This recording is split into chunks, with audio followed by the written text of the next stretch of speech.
Nakakatawa ang sinasabi ni Attorney Sal Panelo na kaya daw ini-impeach si Sara ay dahil para mapigilan ang pagtakbo nito sa 2028. Nako, napaka lakas naman ng kanilang ilusyon. Walang boto ang mga Duterte at the most 5 million. Si Sal Panelo nga, kasama niya sa mga billboards, mga higanteng billboard, mga poster, mga advertisement sa radyo at sa TV at sinasabi na Sal Panelo, panalo. Pero anong boto nakuha niya? Nandyan siya sa kulelat ng mga nasa top 30. Wala siya doon sa top 20. Makikita mo doon na walang boto ang Duterte, konting-konti lang. Kaya lang nanalo si former President Rodrigo Duterte noong 2016 ay dahil sinuportahan siya ng mga Marcos loyalists.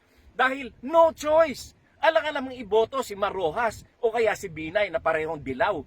Kaya binoto na lang si Duterte dahil nangako siya na ipapalibing niya ang the late President Marcos Sr.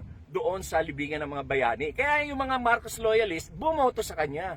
Kaya hindi pwedeng sabihin na maraming boto si Sara. At the most, 4 million to 5 million lamang ang makukuha niyang boto. Noong 2021, nagpa-survey ang Malacanang kung sino ang malalakas na kandidato.